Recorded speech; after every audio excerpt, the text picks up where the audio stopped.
ശ്രീനിവാസനെ കുറിച്ച് പറയുമ്പോൾ ഒരു 43 കൊല്ലത്തെ ദൃഢമായ ഒരു ഫ്രണ്ട്ഷിപ്പാണ്. എനിക്ക് തോന്നുന്നത് അദ്ദേഹത്തിൻ്റെ ഒരു പ്രത്യേക തരത്തിലുള്ളൊരു സ്വഭാവം വെച്ചുകൊണ്ട് എല്ലാം വെട്ടിത്തുറന്ന് പറയുന്ന ഒരു നേച്ചറായിരുന്നു. അതിനകത്ത് സൗഹൃദമോ കാര്യങ്ങളോ ഒന്നും നോക്കത്തില്ല. സിനിമയുടെ കാര്യമാണെങ്കിൽ നല്ല സിനിമ, ടി വി പരിപാടിയാണെങ്കിൽ നല്ല ടി വി പരിപാടി, നല്ല കഥ, നല്ല തിരക്കഥ, അതിനുവേണ്ടി ഒരു വിട്ടുവീഴ്ചയും ചെയ്യാത്ത ഒരാളാണ്. ഒരു തിരക്കഥ അദ്ദേഹത്തിൻ്റെ അടുത്ത് കൊണ്ട് വന്നു കഴിഞ്ഞാൽ അദ്ദേഹം അത് വായിച്ചതിന് ശേഷം പുതിയൊരാളാണെങ്കിൽ പോലും ഒരു മിനിമം 10 ചോദ്യം അങ്ങോട്ട് ചോദിക്കും. ആ ചോദ്യങ്ങൾക്ക് മറുപടി പറഞ്ഞെങ്കിൽ മാത്രമേ ഈ തിരക്കഥയുമായിട്ട് മുന്നോട്ട് പോകത്തുള്ളൂ. അതുകൊണ്ട് തന്നെ ഒരുപാട് പേർക്ക് എൻ്റെ അടുത്ത് വന്ന് ഇങ്ങനെ ശ്രീനിവാസൻ്റെ അടുത്തോട്ട് പോകാൻ ഭയമാണ്. കാര്യം ചോദിക്കുന്ന ചോദ്യങ്ങൾ അത്ര കൃത്യമാണ്. എന്നെ ഏറ്റവും കൂടുതൽ വിഷമിപ്പിക്കുന്ന, ഞാൻ ശ്രീനിവാസനുമായിട്ട് ഇത്രയും സിനിമയെ അഭിനയിച്ചു, ഇത്രയും കാലം ഒന്നിച്ച് നടന്നെങ്കിലും അദ്ദേഹത്തെക്കുറിച്ച് അവിടെ ഇവിടെയൊക്കെ പരാമർശിച്ചു, അല്ലെങ്കിൽ ഒരു സിനിമയുടെ കാര്യം വരുമ്പം ആ കഥാപാത്രത്തെക്കുറിച്ച് അല്ലെങ്കിൽ അദ്ദേഹത്തിൻ്റെ ഒരു സൃഷ്ടിയെക്കുറിച്ചൊക്കെ പറയുന്നുള്ളതല്ലാതെ അദ്ദേഹത്തെക്കുറിച്ച് പറയുന്ന ഒരു സാഹചര്യം ഞാൻ ആഗ്രഹിച്ചിരുന്നു. അതിങ്ങനെ ഒരു സാഹചര്യമായി പോയി എന്നുള്ളതാണ് എന്നെ സംബന്ധിച്ചിടത്തോളം ഏറ്റവും ദുഃഖകരമായ കാര്യം. ഒരിക്കൽ പോലും ഈ 43 കൊല്ലത്തിനകത്ത് വെച്ച് ഒരിക്കൽ പോലും ഒരു ചെറിയ നീരസം പോലും ഉണ്ടാകാത്ത ഒരു സുഹൃത്തായിരുന്നു. പല സന്ദർഭങ്ങളിലും ഞാൻ തന്നെ അദ്ദേഹത്തിൻ്റെ അടുത്ത് പറഞ്ഞിട്ടുണ്ട്, ഞാനായതുകൊണ്ട് ഇതെല്ലാം ക്ഷമിക്കുന്നു, സഹിക്കുന്നു, വേറെ ആരെങ്കിലും ആണെങ്കിൽ ഇട്ടിട്ട് എറിഞ്ഞിട്ട് പോയേനെ എന്ന് പറഞ്ഞപ്പോൾ അദ്ദേഹം പൊട്ടിച്ചിരിക്കും. അദ്ദേഹത്തിൻ്റെ ചിരിയും വളരെ പ്രസിദ്ധമാണ്. നോൺ സ്റ്റോപ്പ് ചിരിയാണ് അദ്ദേഹത്തിൻ്റെ സൃഷ്ടികൾ പോലെ തന്നെ, സർക്കാസം പോലെ തന്നെ അദ്ദേഹം ചിരിക്കുന്നതും അത്രയും എൻജോയ് ചെയ്തിട്ടാണ് ചിരിക്കുന്നത്. ആ കാലയളവിനുള്ളിൽ വെച്ച് ആദ്യത്തെ സിനിമ എൻ്റെ ഓർമ്മയിൽ ഓടരുതമാവ ആളറിയാമാണ്. അതിന് കഥകളെല്ലാം കാര്യങ്ങളെല്ലാം ഞാൻ പലപ്പോഴും പറഞ്ഞിട്ടുണ്ട്. തുടക്കത്തിൽ പ്രിയദർശൻ എന്നോടൊരു ചെറിയ അഭിപ്രായ വ്യത്യാസമോ അല്ലെങ്കിൽ ഞാൻ ശരിയല്ല എന്നൊരു തോന്നലുണ്ടാകുമ്പോഴൊക്കെ അത്ര വലിയ ഒരു ബന്ധമില്ലാതിരുന്ന കാലത്ത് തന്നെ ശ്രീനിവാസൻ എനിക്ക് വേണ്ടി ഫൈറ്റ് ചെയ്ത് പിൽക്കാലത്ത് പ്രിയദർശനെ തിരുത്തി അവിടുന്ന് തുടങ്ങുന്ന സൗഹൃദം ഓർക്കാനാണെങ്കിൽ ഒരുപാട് കാര്യങ്ങളുണ്ട്. അപ്പോൾ ഒരു ദിവസം ഞാൻ അവിചാരിതമായിട്ട് അദ്ദേഹത്തിൻ്റെ അടുത്ത് പറഞ്ഞു, നമ്മൾ ഇത്രയും കാലം ഒന്നിച്ച് നിങ്ങൾ തിരക്കഥ, സംഭാഷണ, സംവിധാനം, അഭിനയം എല്ലാം ഉണ്ട്. അപ്പോൾ നമുക്കൊരു സിനിമ പ്രൊഡ്യൂസ് ചെയ്യണം. വലിയ ബ്രഹ്മാണ്ഡ ചിത്രമൊന്നുമല്ല, പക്ഷെ അത് നമ്മുടെ ജീവിതത്തിൽ ഒരു നാഴികക്കല്ലായിരിക്കണം. നല്ലൊരു സിനിമ എടുക്കണമെന്ന് പറഞ്ഞപ്പോൾ അതിനും അദ്ദേഹം പൊട്ടിച്ചിരിച്ചു. പിന്നെ കുറച്ച് നാൾ കഴിഞ്ഞപ്പം എറണാകുളത്തുള്ള ഒരു കല്യാണം അറ്റൻഡ് ചെയ്യാൻ വേണ്ടി ഞാൻ വന്നപ്പം പെട്ടെന്ന് അദ്ദേഹം എന്നെ ഇങ്ങനെ സൂക്ഷിച്ച് നോക്കിയിട്ട് പറഞ്ഞു, ഒരു കാര്യം പറയാനുണ്ടെന്ന് പറഞ്ഞു. അപ്പോൾ ഞാൻ പറഞ്ഞു, കല്യാണം അതിനേക്കാൾ പ്രധാനപ്പെട്ട കാര്യമാണ് എന്ന് മാറ്റി നിർത്തിയിട്ട് കഥ പറയുമ്പോൾ എന്ന സിനിമയുടെ കഥ എന്നോട് പറയുകയാണ്. എൻ്റെ കണ്ണ് നിറഞ്ഞുപോയി. ആ കഥ പറഞ്ഞിട്ട് പറഞ്ഞു, നീ എൻ്റെ അടുത്ത് അന്ന് ഒരു കാര്യം പറഞ്ഞില്ലേ, ഒരു സിനിമ എടുക്കണമെന്ന്, നമുക്ക് ഈ കഥയായാലോ? ഞാൻ പറഞ്ഞു, ഇതിനപ്പുറം ഒരു കഥയില്ല. കാര്യം ഇത് സൗഹൃദത്തിൻ്റെ, ലോകമെമ്പാടും സുഹൃത്തുക്കളുടെയും സൗഹൃദത്തിൻ്റെയും ഒരു സന്ദേശം കൊടുക്കുന്ന ഒരു കഥയാണിത്. തീർച്ചയായിട്ടും ഇത് വേറെ ആർക്കും വിട്ടുകൊടുക്കരുത്, നമ്മൾ തന്നെ എടുക്കണം എന്ന് പറഞ്ഞപ്പോൾ അദ്ദേഹം ചിരിച്ചു തുടങ്ങി. ഞാൻ ചോദിച്ചാൽ എന്താണ് ചിരിക്കുന്നതെന്ന് ചോദിച്ചപ്പോൾ പറഞ്ഞു, അല്ല, എൻ്റെ അളിയനുണ്ട്, വിമലയുടെ ബ്രദർ മോഹൻ, അവൻ്റെ അടുത്ത് ഞാൻ വാക്ക് പറഞ്ഞു പോയി. അപ്പോൾ അവനാണ് സംവിധാനം ചെയ്യുന്നത്.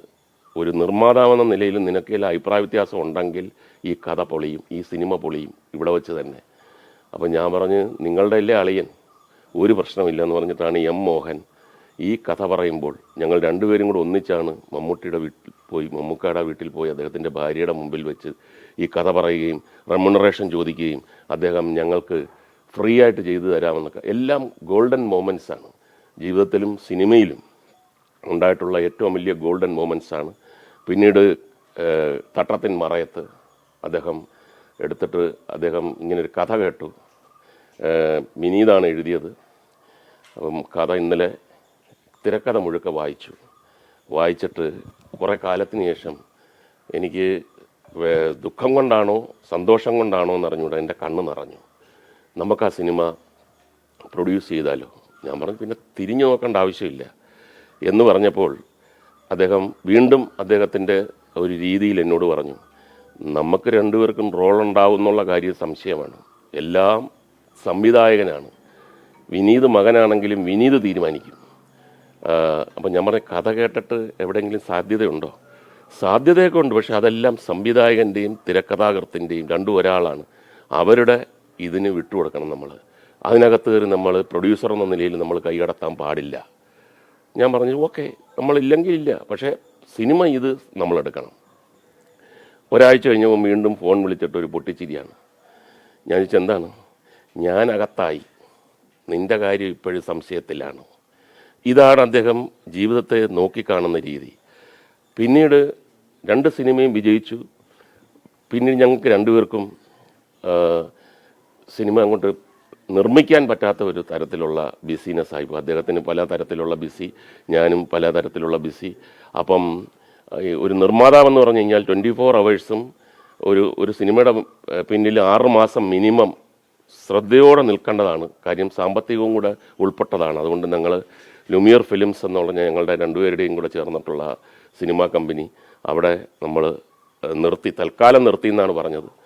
പക്ഷേ പിൽക്കാലത്ത് പല സന്ദർഭങ്ങളിലും പല സിനിമകളുമൊക്കെ നമ്മൾ കഥകളുമൊക്കെ പറയുമ്പോഴും അദ്ദേഹം അവിടെയും അദ്ദേഹത്തിൻ്റെ തിരക്കഥാകൃത്ത് എന്നുള്ള രീതിയിൽ അദ്ദേഹം ചോദ്യങ്ങൾ എന്നോട് ചോദിച്ചു തുടങ്ങി. ഈ സിനിമ നമ്മൾ എടുക്കേണ്ടതാണോ? ഇതിനകത്ത് ഇങ്ങനെ ലോജിക്ക് കുറവില്ലേ? അപ്പോൾ അതിനെല്ലാം നമുക്ക് മറുപടിയില്ല. അപ്പോൾ അത്രയും ശുഷ്കാന്തിയോടെ ശ്രദ്ധയോടെയാണ് അദ്ദേഹം അഭിനയമാണെങ്കിലും സംവിധാനമാണെങ്കിലും തിരക്കഥയാണെങ്കിലും എല്ലാം കൈകാര്യം ചെയ്യുന്നത്. ആ തരത്തിലുള്ള ആ ഒരു കർക്കശ സ്വഭാവത്തോടെയാണ്.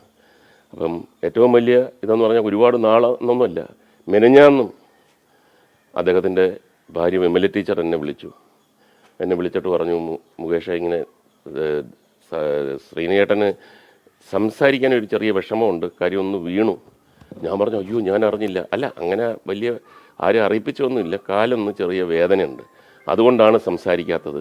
ഇൻകം ടാക്സിൻ്റെ പിന്നെ ഇത് അടയ്ക്കേണ്ട സമയമായി, ഒരു ചെറിയ പേപ്പർ മിസ്സിംഗ് ഉണ്ട്, അത് ഓഡിറ്ററുടെ അടുത്ത് ചോദിച്ചു. ഞാൻ പറഞ്ഞു ഇമ്മീഡിയറ്റ് ആയിട്ട് എന്ന് പറഞ്ഞിട്ട് ഞാൻ പറഞ്ഞു എറണാകുളത്തോട്ട് വരുമ്പോൾ ഞാൻ അങ്ങോട്ട് നേരെ വരുന്നുണ്ട് കേട്ടോ എന്ന് പറഞ്ഞു വെച്ച് ഇന്ന് രാവിലെ പത്രം വായിച്ചുകൊണ്ടിരുന്നപ്പോഴാണ് നമുക്ക് ശരിക്കും എനിക്ക് മാത്രമല്ല ഒരു സുഹൃത്തെന്ന നിലയിലും സിനിമാക്കാരനെന്ന നിലയിലും, മലയാള സിനിമ മാത്രമല്ല അദ്ദേഹം നാഷണൽ അവാർഡും ഒക്കെ നേടിയിട്ടുള്ള ആളാണ്. ചിന്താവിഷ്ടയ ശ്യാമള, അദ്ദേഹത്തിൻ്റെ ഓരോ സൃഷ്ടിയും എടുത്ത് നോക്കിക്കഴിഞ്ഞാൽ അതിനകത്തെല്ലാം ഒരുപാട് മെസ്സേജസ് ഉണ്ട്, ഒരുപാട് വിമർശനങ്ങളുണ്ട്. അതെല്ലാം അദ്ദേഹത്തിനെതിരെ വലിയ ആഞ്ഞ് വീശാഞ്ഞതിൻ്റെ കാര്യം അതിൻ്റെയൊക്കെ പുറത്ത് നർമ്മം പുരട്ടിയിരുന്നു. അത് ആരുടെ നെഞ്ചത്തേറ്റാലും അദ്ദേഹത്തിന് ചിരിക്കാനല്ലാതെ തിരിച്ചൊരു വഴക്കിടാനുള്ള ഒരു സാഹചര്യം അദ്ദേഹം കൊടുത്തിരുന്നില്ല. ഈ നഷ്ടം ശരിക്കും തീരാ നഷ്ടമാണ് എല്ലാ മേഖലകളിലും. എന്നെ സംബന്ധിച്ചിടത്തോളം ഏറ്റവും വലിയ നഷ്ടമാണ്. എനിക്ക് ആശ്രയിക്കാൻ പറ്റുന്ന, എനിക്ക് സംസാരിക്കാൻ പറ്റുന്ന, അങ്ങോട്ടും ഇങ്ങോട്ടും വേവ് ലെങ്ത് കറക്റ്റായിട്ടുള്ള ഒരുപാട് ഓർമ്മകൾ തന്നിട്ടാണ് അദ്ദേഹം പോയത്. ഞാൻ അദ്ദേഹത്തിന് ആദരാഞ്ജലികൾ അർപ്പിക്കുന്നു. നന്ദി. ലോകത്തെവിടെയായാലും ഏത് സമയത്തും 24 വാർത്തകളും ഓഗ്മെന്റഡ് റിയാലിറ്റി പാക്കേജുകളും എക്സ്പ്ലെയിനറുകളും വിശദമായി കാണാൻ ഞങ്ങളുടെ യൂട്യൂബ് ചാനൽ നിങ്ങൾക്ക് സബ്സ്ക്രൈബ് ചെയ്യാം.